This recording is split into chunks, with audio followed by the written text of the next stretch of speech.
안녕하세요. 두아이 닥터의 함선입니다. 요즘 환절기라 비염 때문에 아이들 비염 때문에 걱정이 좀 많으시죠? 그래서 오늘은 비염에 대한 주제로 한번 정해봤는데요. 일단 비염과 다크서클 이 둘이 관계가 과연 있는지 없는지 그 부분에 대해서 한번 얘기를 해보려고 해요. 보통 이렇게 진료실에 있다 보면은 아이가 이렇게 들어오는 모습만 봐도 얘는 비염이 있겠다 싶은 경우가 굉장히 많아요. 그 중에 하나 처음에 보는 것 중에 하나가 이 다크서클을 보게 되는데요. 다크서클이 눈 주위에 이렇게 진해서 들어오는 경우에 아이 코 상태를 보면은 비염인 경우가 생각보다 굉장히 많아요. 왜 그러면 비염이 있으면 다크서클이 있는지를 한번 얘기를 해볼게요. 먼저 제가 진료 보면서 아이들 이렇게 사진을 찍어두는 경우가 있어요. 근데 이렇게 보시면은 1번, 2번 사진이 아이들 코 사진이에요. 근데 1번 코는 물론 콧물이 있긴 하지만 이 코 점막 사이 간격이 어느 정도 숨쉬기가 편할 수 있는데요. 왼쪽 코는 코 안이 이렇게 공간이 굉장히 좁아져 있죠. 아까 1번 오른쪽 코도 살짝 좁아져 있지만 2번 코는 많이 좁아져 있거든요. 이 코 점막이 부어있는 경우예요. 이 경우는 아이들이 숨을 쉴 때 숨이 이렇게 편하게 제대로 쉬어지지 않는 것도 있을 수 있지만, 또 하나는 코 점막이 부어있고 여기가 정체되어 있기 때문에 혈액순환이 눈 주위로 아주 원활하지가 않아요. 이 경우에 가장 이 눈 마루 밑에 이 피부가 굉장히 얇거든요. 이렇게 한번 만져보실까요? 이게 눈 밑에 이 얇은 피부가 혈액순환이 안 되니까 이 부분이 온도가 살짝 떨어지면서 약간 파르스름하게 보이는, 아니 보랏빛으로 살짝 보이는, 이걸 알레르기 샤이너라고 해요.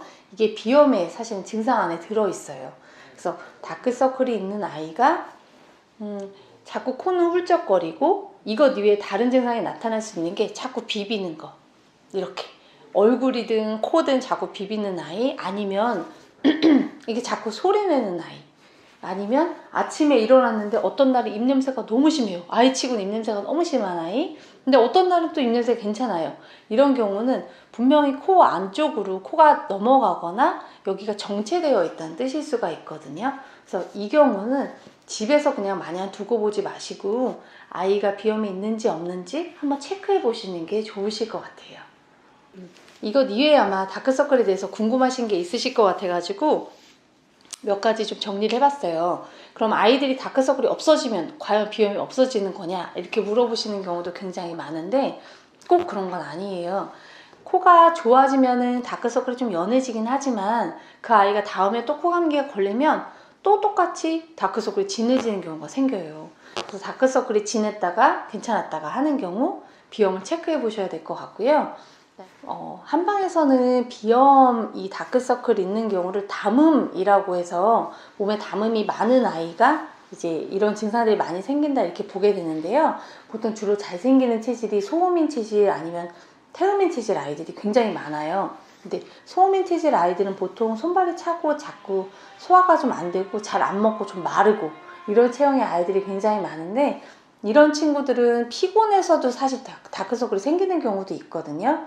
그러니까 아이가 피곤한지 비염이 있는지 체크해 보셔야 될 것 같고, 이 경우 말고 잘생기는 체질이 태음인 아이들, 특히 열태음인, 몸에 땀은 엄청 많고 아이는 통통하고 먹는 거 엄청 좋아하고, 이런 친구가 노란 코가래가 자꾸 왔다 갔다 많고 중이염 자꾸 반복되는 아이들이 있거든요.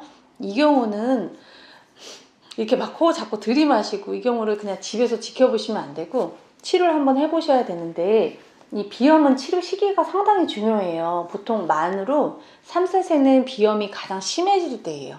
이때부터 해서 만 6살 전에 비염 증상을 자꾸 낮춰놔야지 아이가 성인형 비염이나 어른형 비염으로 넘어가지 않을 수 있어요. 그러니까 너무 커서 얘를 치료하겠다 생각하지 마시고 어려서 비염이 있는지 없는지 한번 확인해 보시고 3세 이전에 아니면 3, 4세 전에 치료를 시작해 보시는 게 훨씬 도움이 되실 거예요. 집에서 할 수 있는 방법은 있는지 이런 것도 많이 물어보실 수 있거든요. 근데 집에서는 가장 많이 권해드리는 건 영지버섯이에요. 영지버섯을 이게 다시팩 같은데 조금 담으셔가지고 물에다가 끓인 다음에 식힌 물에 담궈서 그거를 조금 식힌 다음에, 아이들은 따뜻한 걸 잘 못 먹으니까요, 미지근하거나 조금 시원하게 해서 물 대신 주시면은 다크서클이든지 비염에도 도움이 좀 되실 수 있으세요. 이상 비염과 다크서클의 관계에 대해서 한번 알아봤는데요. 이외에도 궁금하신 거 있으면 언제든지 말씀해 주시고요. 다음에 또 다른 시간에 찾아뵙도록 하겠습니다. 감사합니다. 이거 말고도 혹시 궁금하신 거 있으면 언제든지 댓글로 글 남겨주세요. 엄마 다 답할 거야? 확인해야지.